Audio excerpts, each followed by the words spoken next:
everybody? This is Dr. Guyton. I call myself the Genuine Scholar. Why? Because everything I do, I try to do it from the heart. I want to welcome you to another episode of I Won't Settle TV. And so today I want to start off by saying, quit lying about you being sorry. Now, it's not everybody. I know half of you, or maybe a quarter of you, maybe a eighth of you. Nah, I'm joking. But some of you out there, though, are individuals who are quick to say, I'm sorry. But then you continue to do the exact same thing you apologize for. And so, for instance, it may be an individual who's cheating. And you'll say, you know what? I'm sorry I didn't... Well, you probably didn't mean it. But you'll say, I'm sorry. And then next week, you cheating again. They finding new numbers in your phone, different people calling your phone, you out with somebody, and so your actions didn't change. Or you got some individuals who like to put hands on people. You know, maybe a man who's beating a woman, or maybe a woman who's beating a man, and then you apologize for it. You say, I'm sorry, I love you and I didn't mean to do it. But then again, 2 days later,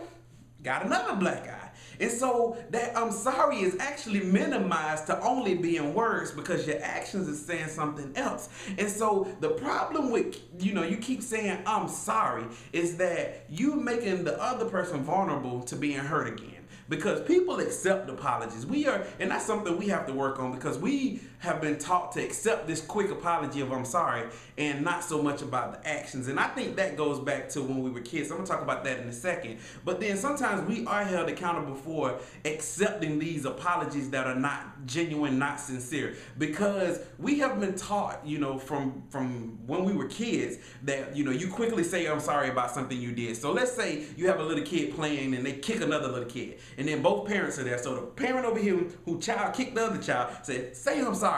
And they say, I'm sorry, even though they didn't mean it though. They just said it because the parents said, say I'm sorry. And then the other little kid, they still hurting and they don't really want to accept that apology. But the parent is like, you need to forgive them. You need to accept it. And so it's like, okay, I accept the apology. So you had a person who has been taught to say I'm sorry just because they did the action, not because they actually feel pity or they are regretful for what they did. And then you got another person on the other side who is forced to just accept an apology regardless of how bad it was. So just accept that apology because they said it, not because they mean it. And so we grow up with this whole mentality of I can do something to somebody and quickly say I'm sorry and that's going to rectify the situation. I think that's why we have so many broken relationships, why we have so many trust issues in relationships, and not even just romantic relationships. We're talking about friendships. You have a friend who talks about a friend and then they'll come back and say I'm sorry. And then that friend will forgive them and then next week they fussing and arguing again because this friend is back out talking about this friend.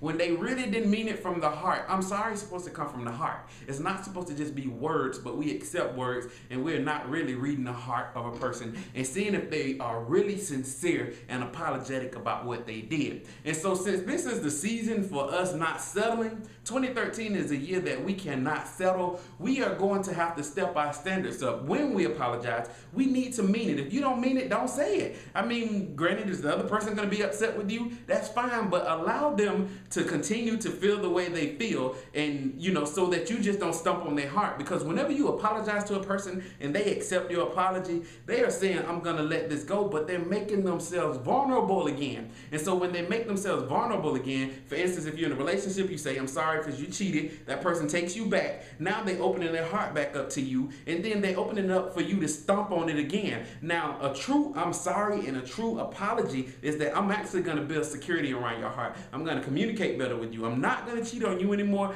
and I'm going to make sure that you understand that I never do that again. And that is true apologies. And so in 2013, let's not settle, y'all. If you are out there just saying I'm sorry for the sake of saying it, I encourage you to work on that. And if you are just accepting any type of apologies, see if it's coming from the heart. See if it's genuine, because if they have a history of doing the same thing over and over, it's just words. And you can't allow somebody just to give you words. You deserve so much more. And so I hope this video motivated you. If you haven't had a chance, subscribe to the channel. Tons of videos coming. I'm excited about this YouTube thing. I'm having a blast. So I hope that y'all support. Make sure that you share this video if you appreciated the message. God bless you and have a great day.